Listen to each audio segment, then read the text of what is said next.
Trace Trulko. Sons of UCF Knights have begun preparation for West Virginia, but before that, Sunday night interviews with the offensive and defensive coordinators. For Darin Hinshaw, I'm most curious, what went into the decision about that two-point play? And for Addison Williams, what was it like to be on the sideline during the game? Let's hear from the coordinators. Coach, I want to ask you about the decision to be on the sidelines. What went into that conversation? Was that initiated by you, Coach? How did it come to be? Coach Malzahn asked from day one. He had asked me about being on the sideline when I first took this role, and I was so accustomed to being up in the box. I could see things so much quicker. And then obviously with the way that we've been playing and just some of the energy of the guys, he was like, "Hey, it's probably best if you come on the sideline.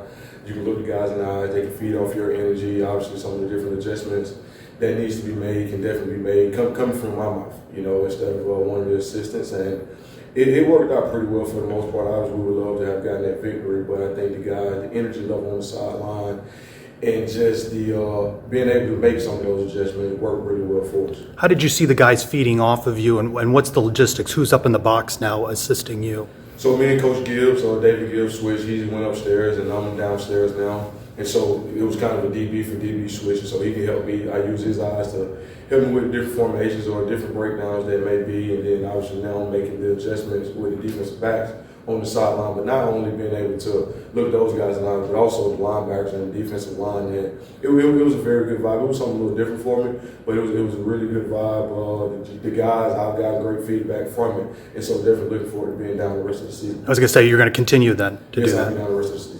You feel like the team has turned a corner now? The defense has turned a corner?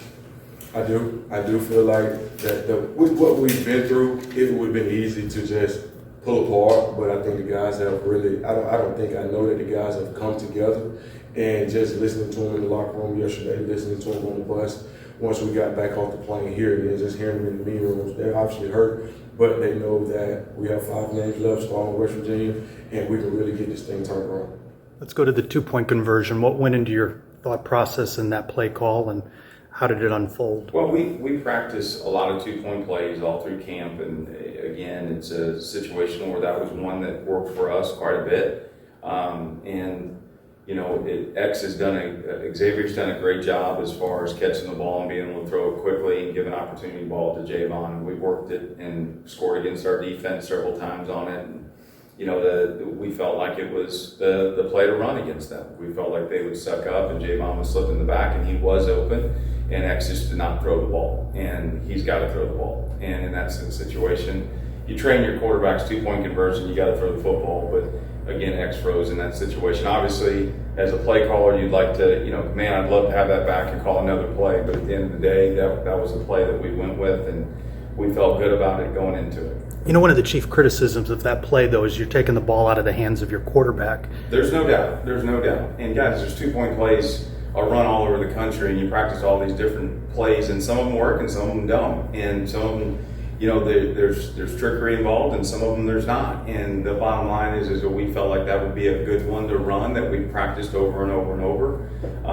and it just didn't work. And again, if he throws the ball and Javon catches it, everybody's sitting here going, "Boy, you guys are brilliant." But it didn't happen. And again, we addressed the situation and talked about it and the whole, and went through everything. But the bottom line is that we're gonna again work on our two-point plays all this week and get ready to go for the next opportunity comes. Javon Baker had a big performance, obviously, stood out, but he had the one where he blew the kiss at the Oklahoma sidelines, and that got called on the penalty. What did you see on his performance, and what stood out about? No, he made a lot of big plays in the game, but that's uncalled for. It's undisciplined. It's ridiculous. It's embarrassing to the program. It's embarrassing to everything, and it's ridiculous that he even did that. And we're dealing with that. And the bottom line is that don't do it again. That's ridiculous.